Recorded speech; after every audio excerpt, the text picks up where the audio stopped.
Hello, everybody, and welcome to Relationship Revolution Television. I am your host, Russell Tomlinson, and we welcome everybody from all over the world. Well, I am excited to have along with me tonight my lovely daughter, Stephanie Tomlinson, and she's going to help us with a very, very powerful subject. Stephanie, say hello to everybody and tell everybody what you do. Hello, everyone. My name is Stephanie Tomlinson. Like he said, I am his lovely daughter, the loveliest of the group, and I am a licensed mental health counselor. All right. It's great to have you with us. Now, look, this subject tonight, I don't know how many of you have ever heard of it before, but we're looking at the top five major mistakes that ruin relationships. Now, when I say relationship, this is relationships across the board. There are five things that is actually major when it comes to how we conduct ourselves in our relationships. Absolutely major.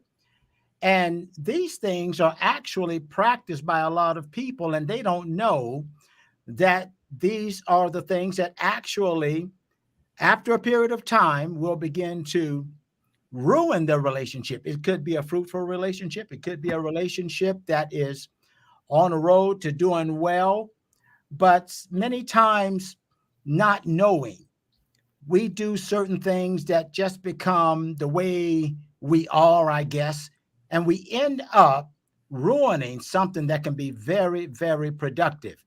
So, just before we get started into these top five mistakes that ruin relationships, I want to remind you of something. Don't forget to like, share, and hit that notification icon also. That's going to be very important because this information that we're going to deal with tonight, you're going to want to share it. Your friends, your family, your coworkers, they're going to want to hear about these top five mistakes that ruin relationships. And again, I'm talking about all relationships, friendships, romantic relationship, marriages, business relationship. If you can stay away from these top five things, you will have a productive, satisfying, blessed relationship. But the truth of the matter is, most people don't. So, Stephanie, I'm going to get started right now, and of Yes. course, you can jump in anytime you want to, because I know that you've got some things that you can share with everybody that's going to help us to understand how not to fall into this trap of these five things. And the first thing is just being common with each other, becoming common. Now, let me say this. As humans, we have the ability to adapt to anything or anyone we are exposed to over a period of time. You know, the extraordinary can become ordinary over a period of time.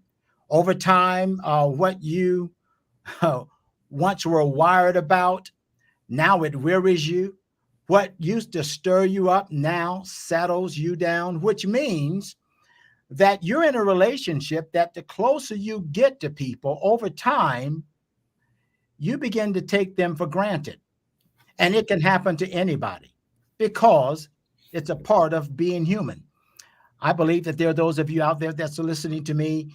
You had something that was brand new to you, but over a period of time, it became quite common. And what you were so excited about because it was brand new, now you don't have that same level of excitement. Can, Well, can I can I break this down for a second, Daddy? please do. Okay, so let me know if I'm hearing this correctly. So basically, this is the part of a relationship where, let's say the person, they start out by opening the doors and let's say cooking meals and let's say being on time, and then that turns into, oh well, I got you. All of that extra stuff is no longer necessary. Yeah, you are right. You are right on target because that's part of the process of becoming common. as I said, when the newness wears off, people begin to settle back into really who they are. One of the things that I found out about acting is that you can't always stay in an acting character. Sometimes you got to come out of that character. And when it comes to relationships, what people generally do in the early stages of the relationships, in the areas of their compatibility, they are very excited about it. It's brand new, it's fresh. Everybody is geared up because of the newness of it. But the real test of any real relationship is what happens over time. And so the thing that we don't want to do, and the trap that we don't want to fall into, because this is a common mistake. And I'm using the word common on purpose. We get common with people very, very easily. And when we become common with people, it really speaks to the fact that the definition becomes dim Mm-hmm. about the relationship, and the boundary lines become blurred.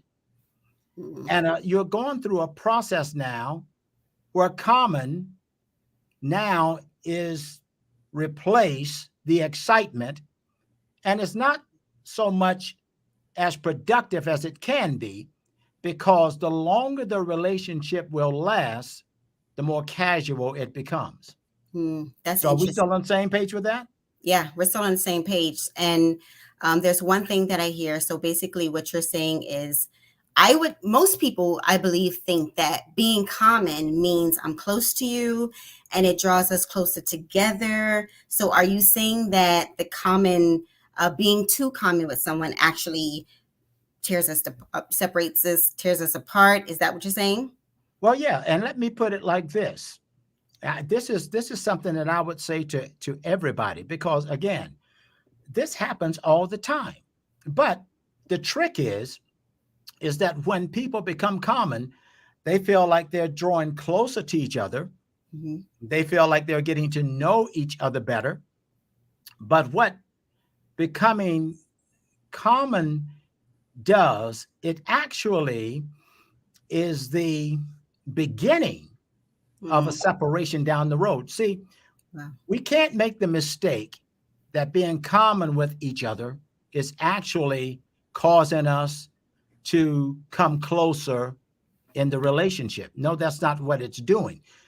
Becoming common with people is a very subtle beginning of actually growing apart, because, when you become common, you lose the refined qualities of that relationship. Mm-hmm. And the opposite of being common is actually refined. And here's what refined means. And here's what I mean by refined: not allowing impurities or unwanted elements in the relationship. In other words, in order to avoid becoming common in our relationships, regardless of what they are, Mm-hmm. we need to have what is called a relationship filter. What is that? A relationship filter is when you don't allow yourself to go beyond the definition and the boundary lines. Well, let's put it this way: you've heard of somebody saying about someone else, they have no filter. Mm-hmm. Well, in other words, they just say things and they're not really concerned about the consequences. One of the first things that will happen when a relationship is becoming common, the first thing that happens is that people will just start saying things, and the consequences could be a detriment to the relationship because they're not saying it with a filter. If you want to have a long lasting relationship that will be continually productive, a long lasting relationship that will be fruitful, a relationship that will be satisfying, everyone that practices any kind of relationship, you've got to have a relationship filter. You've got to make sure that there are no unwanted elements or impurities in that relationship. And when that happens, the relationship stays on track. The definition is no longer dim, but it's lit. And the boundary lines are also no longer blurred. They're very clear. But this idea of just being common, getting common, and we think it's getting closer, and it's actually a seed that is being planted that down the road there's going to be a separation, because simply being common with people, Yeah. slapping them on the back and, you know, down home friends or whatever, the homies, whatever the case may be, Going into their fridge when you walk into the house with no permission. going to the fridge. Yeah.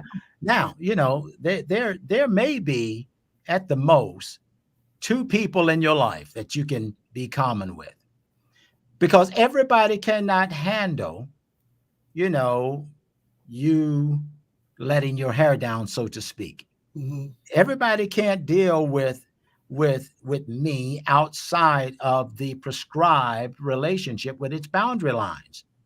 So I'm always aware of the fact that simply just trying to be buddy buddy with people all the time, in the long run, and sometimes even in the short run, it is a detriment to the relationship. Yeah.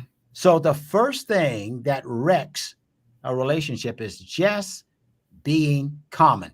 And it happens so often, and it is so common that people think that, oh, we're just getting closer together.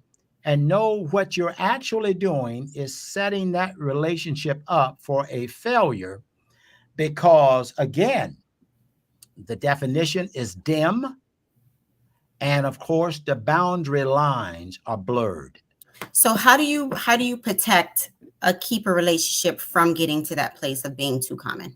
Well, it depends on the individual. For instance, the way I do it is that I control the relationship as far as I'm concerned. I control that relationship through the definition I've given it and the boundary lines that I have established. And if the person that I'm endeavoring to relate to um, sort of, dismisses that definition, or that person crosses certain boundaries, well, I'm the one that have to step up and basically, in a very, very cordial way, put them in their place. Yeah. You keep people in that definition according to what that relationship is, and then you keep them from crossing boundary lines. That's very, very important. Mhm. So the next thing that will happen, and we'll go to this second one here, Okay. because once is that good for you, or you want to stop Well, and I was just gonna give a cap. So basically, you're maintaining respect in the relationship by yes, keeping and knowing the definition and having those boundary lines. absolutely. Because I don't know, there's just something about human nature that wants to do that, and we have the wrong idea. There are certain relationships where it's not about friendship; it's about maybe business. And so oftentimes we think that the closer we get to people, the better we know them, and then the better you know them, the more you'll discover that the closer you get, there may be some things that you may see that may be offensive. The flaws And come out. yeah, the flaws, the failures, the mistakes. I remember talking to a businesswoman who was quite successful. She sits on this board. She's a leader in her company, and then she had the CEO who was actually her boss, and she just admired the way this man conducted himself when it came to business. But one night they had a party at the office, and they had liquor there, and this same guy that she admired began to drink, and he showed a totally different side of himself And of course, she lost a level of respect because Mhm. he violated the definition of that relationship and he Mhm. crossed the boundary line. And see, that's why, again, you can have maybe two, possibly three at the most, and that's stretching it, where there are people that you can actually just kind of let your hair down and, basically be who you are to the fullest extent. But that can't happen with everybody, and everybody don't need to know you to the fullest extent. So And that not to the point where you're devaluing the relationship either. exactly, and the relationship is actually being devalued Mhm. based on as soon as people start becoming common with each other, the relationship is already being depreciated, Yeah. devalued. So there we go. You good with that? Yep. Let's go to the next one. Let's go to the next one. All right, the next one. See, after you become common, being common with people, or maybe overly common even, leads to criticism Mm. because you begin to see things that you never saw before that Mhm. maybe it's not pleasant, you don't like. Oh, I didn't know they were like that. And Mhm. you see a place where you can now criticize them. A So let me criticism. break this part down. Yeah, This yeah. is the part of the relationship where you start looking at your partner or your spouse with a side eye. This is that part. Yeah, yeah, yeah, yeah. Because what is criticism? Criticism is something based on or perceived to be a fault or a failure. That's why people get criticized. And but guess where it started? It started with the first one Mhm. becoming common. No longer opening the door, all of these beautiful things that happen during the dating process. You get a new job and you're the best employer and employee there. And then after you settle in, you're not working at the same rate that you were working. You see, that's becoming common. And then once that happens, you open the door for criticism. Mm. Now, this is a negative criticism. There's a Okay. constructive criticism, but this is a negative criticism, and it brings about a certain amount of judgment. And what people don't know is that it's being common with folk and not staying in a place of protocol or professionalism, but it's being common with folks that opens the door for people to observe you and then become critical of you.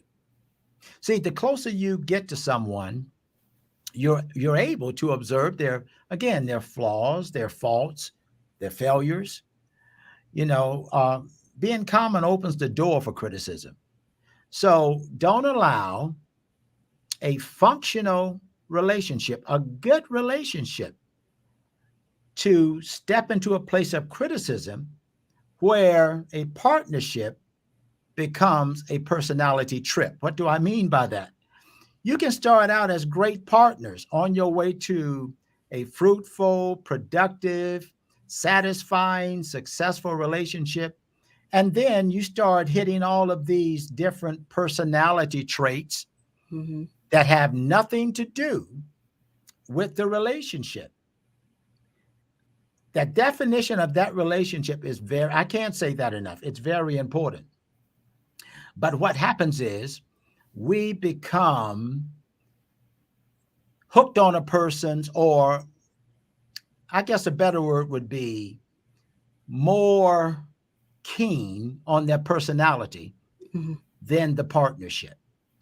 So what does that look like? So you're talking about a relationship who's now jumped into the criticism phase. What does that look like with partners or spouses or friends? What does that look like?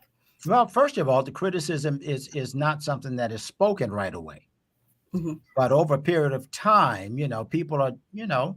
people look at and observe and they think, oh, I didn't know they were like that. Oh, I see a different side of them. Oh, um, I didn't know they behaved that way. They talked that way.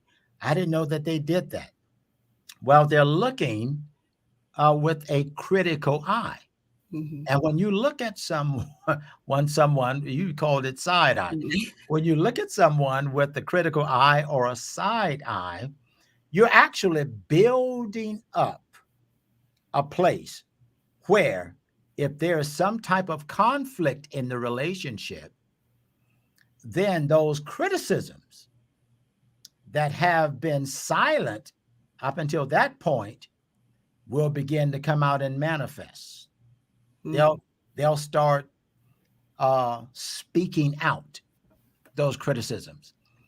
See, this could be avoided if Mhm. we understood how important it is for people, to stay within the definition and the boundary lines of their relationship. Because, you know, being common, then that leads to being critical. So I hear this is typically where the complaint starting. You used to do this, but this is not happening anymore. And so this is where the complaining stage where you kind of looking for some type of change to happen. Yeah, and here's the thing.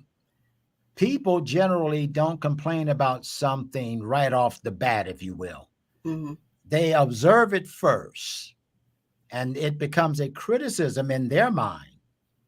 But then, once there is a conflict, when there's an impasse, once there's a disagreement, then what's been in the mind all along, now they feel like, well, I just need to tell you what I've been observing. And once it all starts coming out, then you've got an argument Mm-hmm. and a very deep disagreement because generally, where'd all this come from? I didn't know you felt that way. It was always there, but it was something that was in the mind of the person. But the conflict gave them an opportunity to get it out of their mind and put it in their mouth and release it into your life. Yeah. And just for the audience, if anyone has any questions or comments about common being too common, and then the second one, criticism, leave them in the chat and we'll try to get to some of them as well. Yeah, we're going to try and get to those because, this is a very simple um, lesson, but at the same time, those are the things that we often overlook, things that are simple. Most people don't take it into consideration that being common and then becoming critical is all connected. Yeah. It's all connected. And it doesn't matter what the relationship is. These are the things that poison a relationship. And you won't know it until there is some type of conflict. So are you ready for the third one? Yeah. Let's go to that one. All right. So the third one, that after, becoming common, then you become critical. The next stage that comes out is now controlling. Oh, yeah. We've been there. Yeah. Yeah. I mean, but see, how did that come about?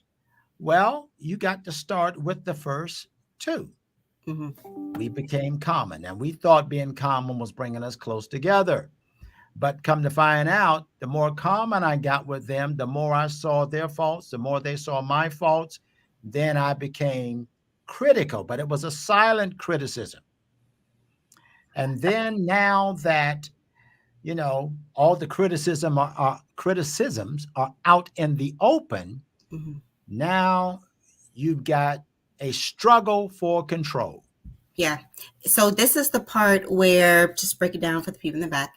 This is the part where you are being triggered by their behaviors, and you basically, instead of you kind of making some adjustments, you would rather them make some adjustments.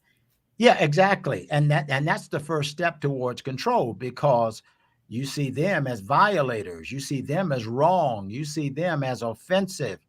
Let me just give a little definition to control. Control is defined as the power to influence or direct people's behavior. That's what control is, the power to influence or direct people's behavior. Now, there are people that practice, for instance, uh, emotional control.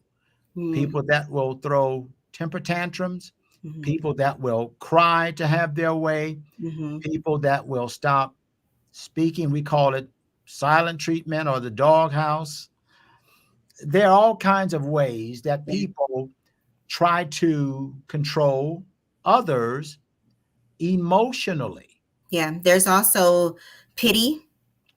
Pity is one of those. Yeah. One of those sounds like, playing sick in order to get someone's attention. There's the controlling of the benefits. So there sounds like, well, if you ain't gonna do it, I can find somebody else to do it. All of those are control and manipulation tactics that people use. They yeah, and here's the sad part. Hmm. This is common. Hmm. This is common. And we talk about, Christians and we talk about believers. It's common among believers, Yeah. people that call themselves Christians, because we people never get to a place where they are whole themselves. Hmm. And because they're not whole and they go into a relationship broken, and you've got two broken people demanding things of each other. Hmm. Well, this is where a lot of the emotional control steps in. Yeah. And it's rooted in losing the value of the relationship from the top thing that I mentioned, which is simply settling down, becoming common. I always tell people, especially that are married, don't settle down. You can settle into the marriage, but you don't settle down. And of course, the difference is that you settle in by continuing to practice what you were practicing during the time when you were dating.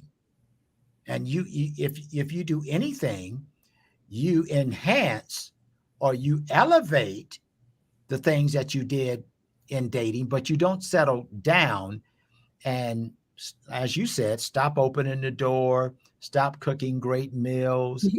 All of this conversation that people had when they were dating, and then now, give them some maybe a year or maybe two or maybe less than that.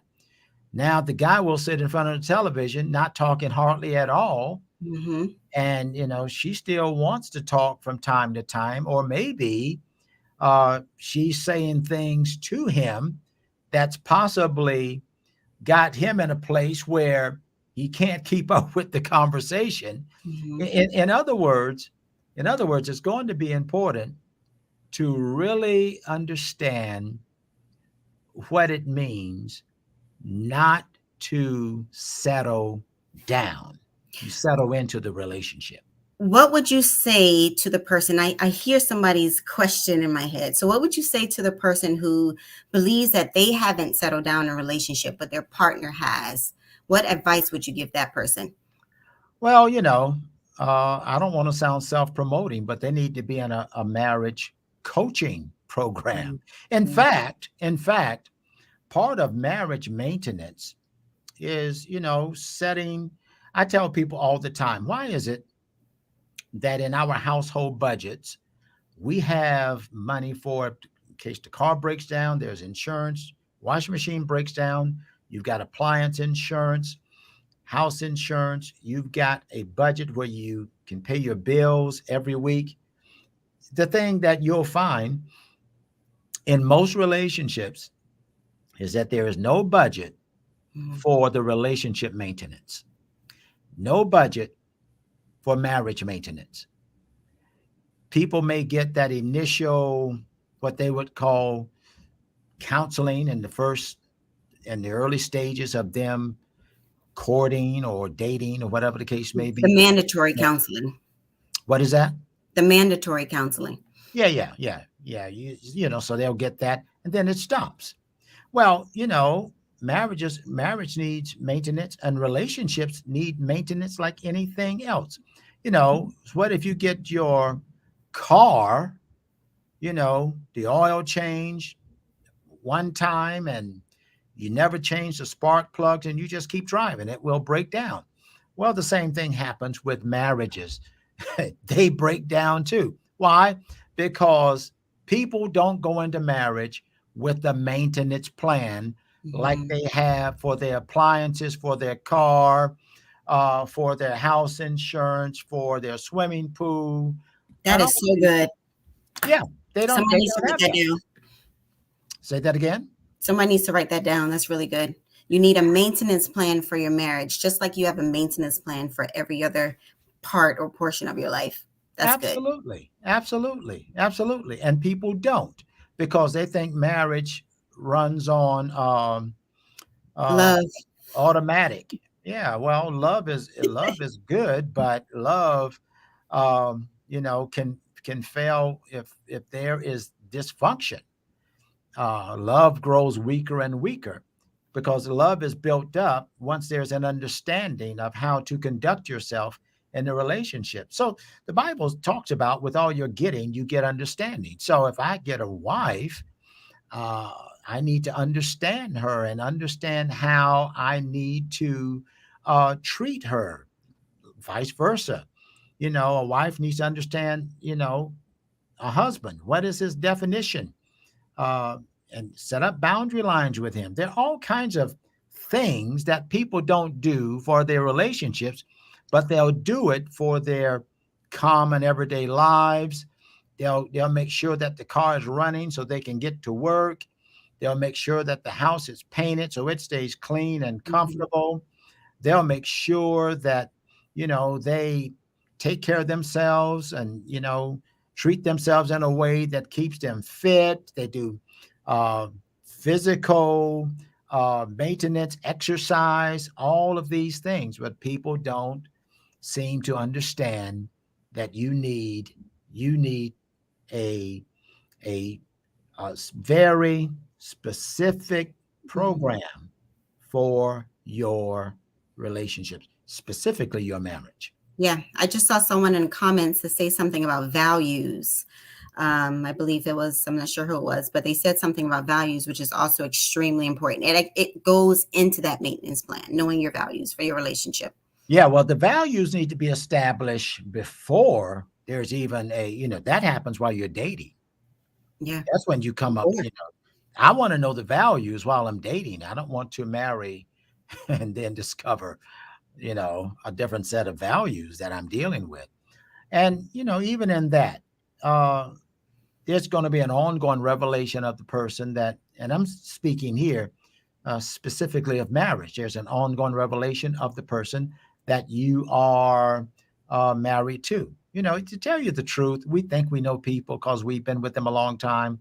And there are Mm-hmm. certain events and certain occurrences that happen in life that can actually surprise you of what you don't know Yeah. about people, regardless of how long you've been with them. We're constantly changing every day. Every day you leave the Oh, home, you're always changing. So with experiences that we are having, we're constantly changing. So we can't stay the same whether we want to or not. exactly. Yeah, yeah. And of course, this is why I recommend coaching. I just wanted there's a difference between coaching and counseling. Mhm. Counseling is advising sort of and giving instructions of what you ought to do.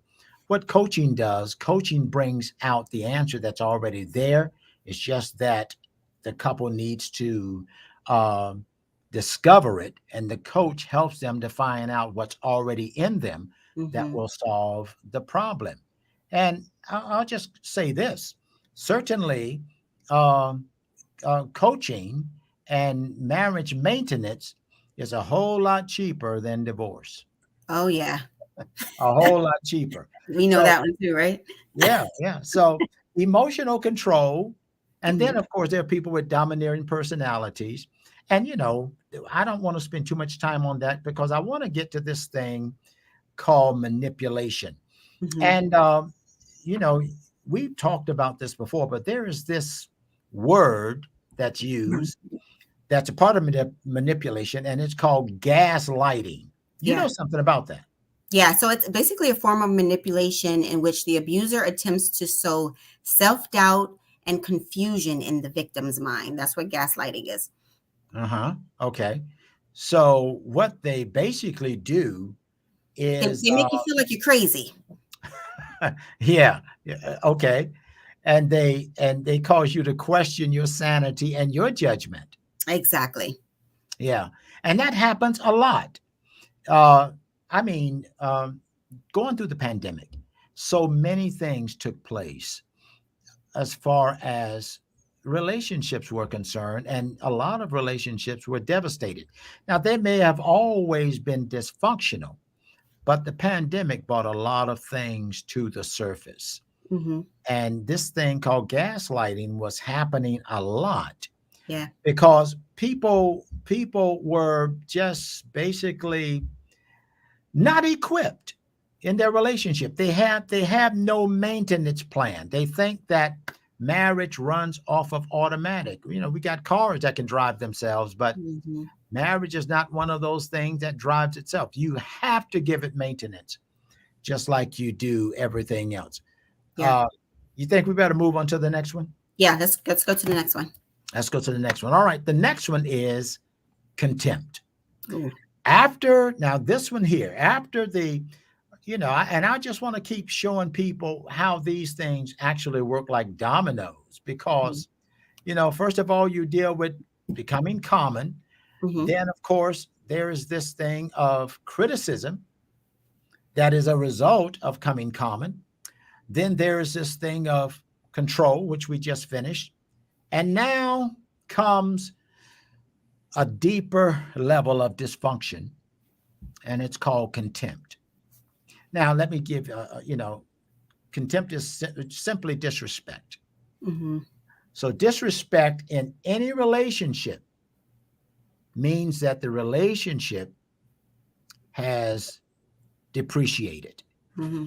It's basically on the rocks. And it's not just a relationship. I want to make it even more direct.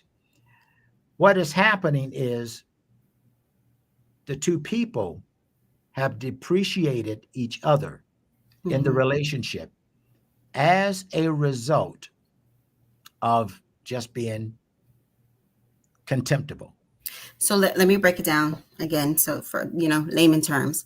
So this Yeah. is the part of the relationship where you're no longer that red shiny car with the brand new rims and the new Yeah. leather smell. Yeah. Yeah. Yeah. Now you're used and you are like to trade it in for something new. Yeah. That's a good way to put it. But, that's an interesting analogy because I was at the car wash the other day and the guy said, what fragrance do you want? We've got vanilla, we got cherry, coconut. He named all of these exotic fragrances. And then he said, we've got new car smell. Well, I said, hey, I want that new car smell. And he sprayed it in there. And man, I drove away and the car was smelling new again. Well, the issue here is that we can have the same thing for our relationships. We can actually have a new car smell Yeah. when it comes to how we relate to each other. And once again, that's just a matter of maintenance. That's all it is. It's a matter of maintenance. It's a matter of caring enough about the relationship to make absolutely sure that it stays intact, it stays functional. It continues to be satisfying and fulfilling. It continues to grow and be fruitful. And you are actually now drawing closer together as a result of not falling in to these pits that we're talking about. Mm-hmm.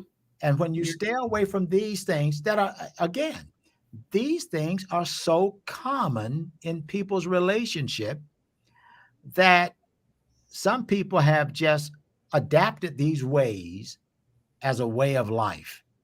All of their relationships continue to go this way, and it leads to contempt. Yeah. You start disrespecting one another.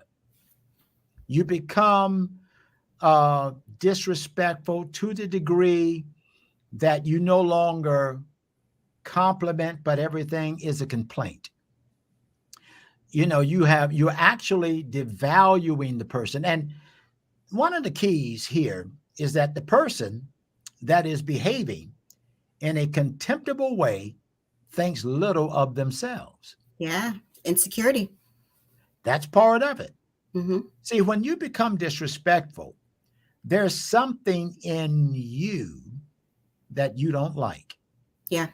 And so you take that contempt that you have in your life, in your heart, in your mind, and you basically force it on people that you are close to.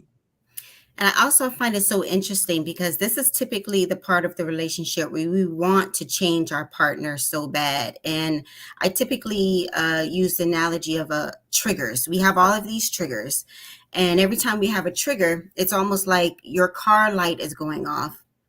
Mm-hmm. But when your car light goes on off, which means, okay, there's something going on, you need to get your car serviced. Yeah. We typically look at that other person and say, okay, well, you need to go get your car serviced. No, but our car light went off. So we can't go get the other person's car service. We need to, it's an indication that we need to do something within ourselves, opposed to looking at the other person expecting some type of change. Yeah, all the time, because we have no power to change people. Right. I've got power to decide that I want to change, but I don't have power to change my spouse. If you have a friend that has become disrespectful, well, you don't have the power to change uh, the way that they're behaving. You can let them know that's disrespectful, but if they decide not to change, then that friendship, that relationship ought to be over. Yeah. So, it's important that this is where I have to keep my personal self-esteem up. In other words, once I start disrespecting me, it's not a problem disrespecting anybody else. Yeah. And so, if I don't care for myself, Mm-hmm. the scripture is there. We talk about the golden rule. That's where the golden rule came from. Scripture: love your neighbor as yourself. Treat others like you want to be treated. If I'm respecting me, then I'm capable of respecting those that I'm related to. But when you get to the place where you become abusive and you become manipulating and Mm-hmm. you become argumentative, and it turns into physical Yeah. abuse, verbal, so on and so forth. Now you're in a place where um, there's something wrong with you, Mm-hmm. and you are now making yourself the victim of the person that you are placing the responsibility on to straighten up so that you can feel better about yourself. And even if they straighten up, you're never going to be straight because you never come to a place Mm-hmm. where you take responsibility Mm-hmm. that I have no respect for me, therefore I can't have respect for anybody else. I can fake respect for a while. And one of the things about relationship stuff is that Mm-hmm. I've seen it a lot. I pastored for well over 30 years. Okay.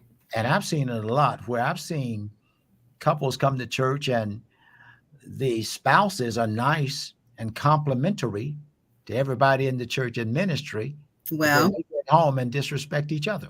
well, Yeah, that's what we used to say in church. Well, so, you know, so I need to, it's who I am in private that yeah. really tells me who I am, period. But this is why it's so important to gain that individuality and know who you are first. Not seeking happiness in relationship, but coming to a relationship because you are already there. This is why that part is so important, because when a person decides to go their own way, you can still maintain a certain level of contentment, a certain level of happiness, and all of that stuff. You don't have to depend on your other partner for that. Exactly. Exactly. So, my wife and I agreed during the dating process that I am not the source of her happiness. That's right. I can satisfy her, but Mm-hmm. it's up to her to be happy. Uh, she can I can have joy for her, but it's up to her to be happy. And the Not only if way she's to do that is to build your own self esteem before you even think about becoming anybody's pair or partner. You need to build exactly. your own self first. Yeah, and that's why I think a lot of people fail to have quality relationships because they spend their time working on their partner instead of their own person. Yeah. And it's important that we do maintenance to us. People come to me for marriage coaching, and I've heard people say, uh, "We want to save our marriage," and my response is, "Marriage is an institution; it doesn't need saving. The Yeah. institution is sound. What needs saving are the individuals. You need to save yourself, and your spouse need to save themselves, Yeah. and then the marriage will automatically become satisfying. But it's not trying to fix a marriage. What we have to coach into people is how to actually get themselves fixed. And that works all the time. Well, we don't have much more time. I think we better move on to the next thing. This next one is the last one. And so it's basically combativeness. Not look, you just left a place of contempt, being disrespectful. And then the relationship becomes combative. I'll never forget. I walked into a restaurant and I wanted a takeout order. There was nobody in there but me.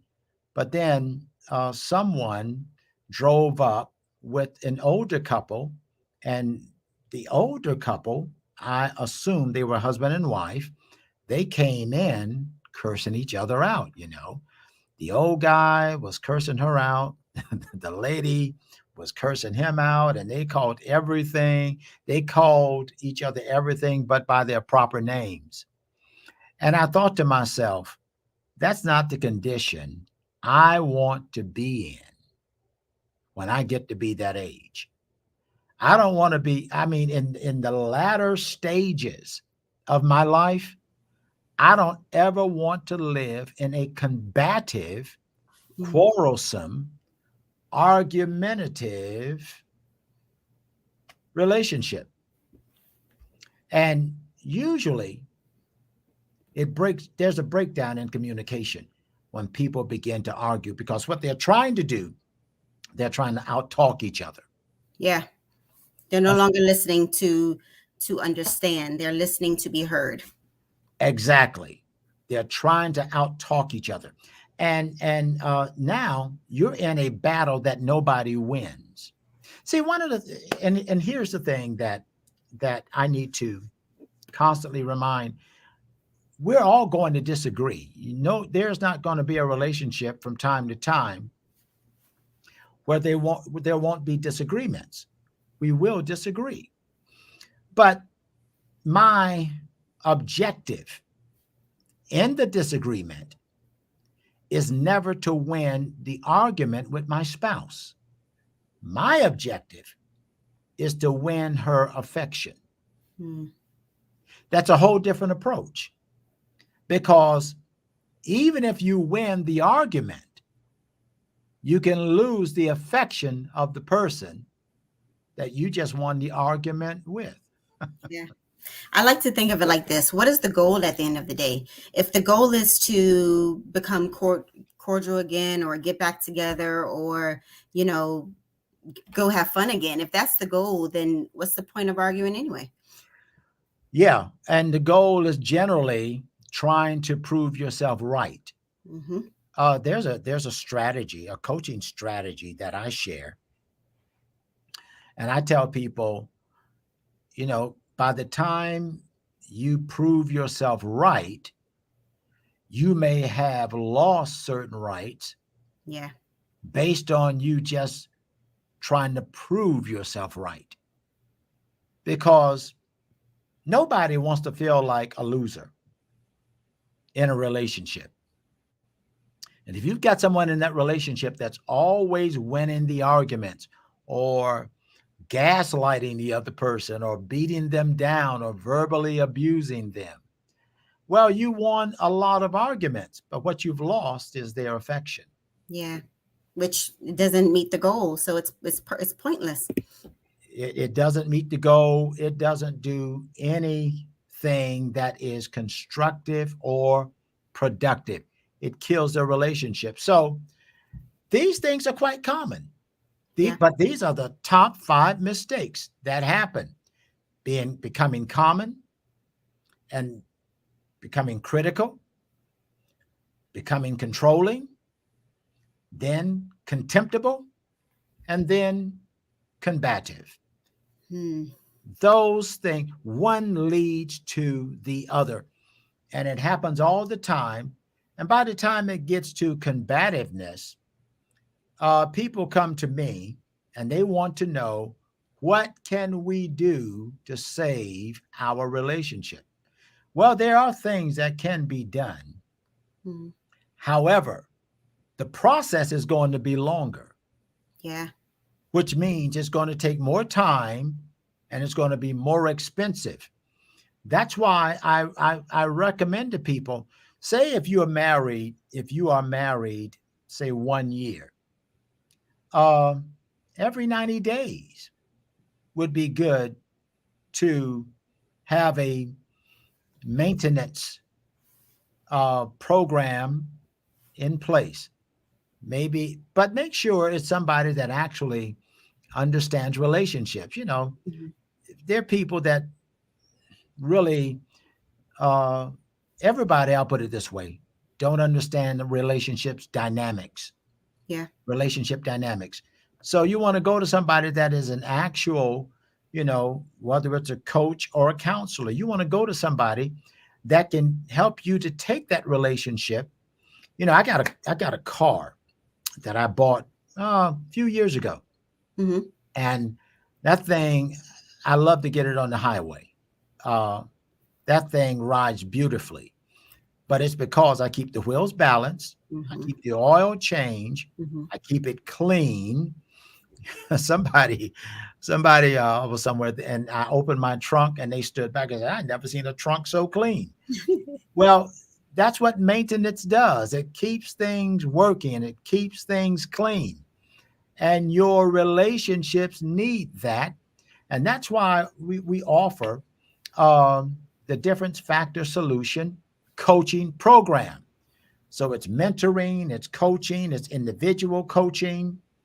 I got a call from a celebrity the other day, and they said, "Hey, I need this kind of coaching." Yeah. And I said, "Great, It's good stuff. yeah, I'm ready for it." Hmm. Because coaching, I have coaches. Hmm. I have people that coach me. It's interesting that so many people look at the time, they look at the cost, but ignorance will always cost you more than intelligence. We have a question. So one of the questions that I saw was, what does the marriage maintenance plan entail? What does that entail? A marriage maintenance plan, first of all, it entails uh, valuing the marriage, because anything you value, you will do what's necessary to take care of it. So you have to ask yourself, how much do I value this relationship? How much do I value my marriage? And Hmm. once you add value to it, there are people, I've seen people value things like, for instance, their children. And Yeah. I've seen parents mortgage their house to get their child out of incarceration. They Yeah. value that. Well, your marriage is of the utmost importance. I don't even want to go into how important it is.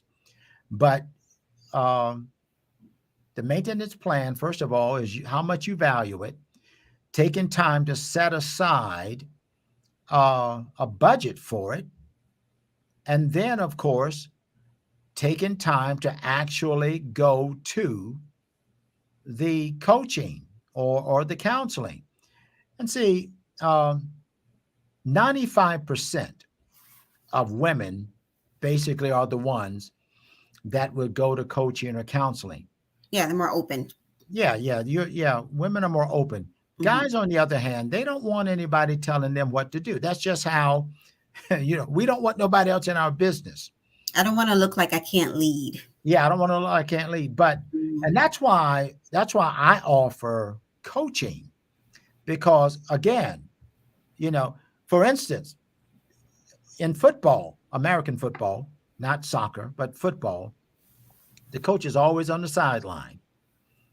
The player is in the game. Hmm. What the coach does is actually produce in the player what he needs to be effective on the field. Coach is not necessarily telling him what to do or not even necessarily how to do it. He coaches him based on the ability that he already came with. And that's why I prefer to do coaching rather than counseling. Coaching is a lot more fun. Everybody gets something out of it. And it's not something that brings about any type of intimidation Hmm. to a guy or to a husband. It puts him in a comfortable situation where both of them benefit and they discover through coaching that they have answers already in them. But me being the objective coach, I'll point those answers out.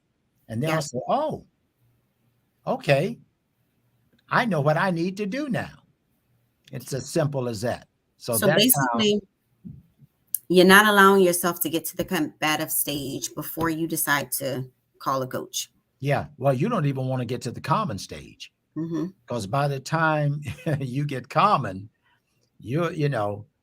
the other things are like dominoes. It'll be one thing after another. And when you get common, that's when all the other it opens the door to the criticism and Yeah. all of the other things, the control and so on and so forth. So it's something that you always want to be aware of. And the longer you're married, you still need the coaching, but it's not as much as the early stages. Yeah. Yeah. So that's basically how this works. Hey, I got something for next week that we're going to be doing. I want to bring this up right now because this is going to be. I've got a special guest in mind, and I'm hoping that we can get them booked for this. But next week we're going to talk about exploring pleasure points for relationship satisfaction. Oh, nice. I'm gonna be in on this one. Exploring pleasure points for relationship satisfaction. I was talking with Dr. Cindy. We talk about some subjects that we believe, would be beneficial. One of Hmm. the things that we're going to look at, maybe not in next week's program, but we're going to look at, you know, for some people, what is sex like after 60? You Oh, know, that's good. all of these Good. different we're going to deal with relationship issues across the board. It's going to be awesome. It's going to be powerful. And so that's why I want people to make sure that they hit that notification icon so that when we're coming on they would be alerted, that they share this information. People want to hear this, that they subscribe. Of course, that's on my uh, YouTube. Subscribe to it, man. You'll what you're seeing here. You can go to YouTube and you can look at it again. You can rehearse it. You can listen to it again, and you'll probably hear something that you didn't hear in this initial program. So, you know, it's going to be a tremendous benefit to everybody that will avoid these 5 things that we talked about tonight. Yeah, that was awesome. That was really good. Yeah, everybody can use that. And I know we've got a slight delay, but that's okay. People can still listen to it even if there's a delay in the transmission. Hey, the last thing that I think I've announced everything that I need to announce. I don't see anything else. Well, where So can they we're find gonna, your coaching services? yeah, they can go on my Facebook page, of course. Of course, they can email me at Russell Tomlinson Global. There's the email running right across the screen, Russell Tomlinson Global at gmail.com. Email me for these coaching services, Russell Tomlinson Global at gmail.com. And I tell you, we have my clients are all satisfied clients because we coach out of not only a biblical word, but revelation. There's a wisdom and revelation that God gives me for coaching. And I love what I do. I I wasn't love I what's wasn't a paying client, but I can attest because you coached me through some major situations in my life. So well, I would say I turned out pretty good. I tell you what, you are accruing interest right now. So you can treat me to a nice when you hit that status, you can treat me to a nice car. Okay, that's a deal. All right, great, great, great. Hey, look, guys, for those of you that value what you heard tonight, I want you to consider helping us to continue this kind of programming and assignment. Relationship Revolution is moving, it's growing, it's expanding, and I want you to give towards this great cause. You know, what you make happen for others, I've heard it said, God will make happen for you. When you give, others have the opportunity that their marriage, their friendship, their business, whatever the case may be in a very, very stressful place, but something can be said to turn it around. And that's why we want your financial support for Relationship Revolution Television. Well, you see the Cash App right there, and you can send your support there. Those of you that heard something tonight, and you may say, my relationship is good, I just wanted the information. Well, by you giving, you enable others to hear what you already are experiencing. And that's why it's going to be important for you to give. Make something good happen for someone else in their relationship. That's what your giving will do. And I want to thank you in advance for your giving because it's going to be something that will come back your way, pressed down, shaken together, and running over. So nobody is forced to give. We don't pressure anybody to give. We simply give you an opportunity to be blessed and to be a blessing because Relationship Revolution TV is moving forward and we are going to change hearts. We're going to change homes and we're going to impact even the house of God. So those things are part of the vision.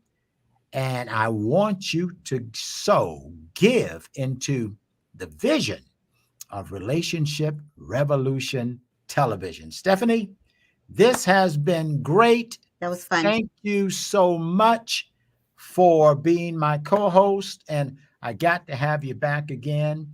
I told your mom I would have her back again also.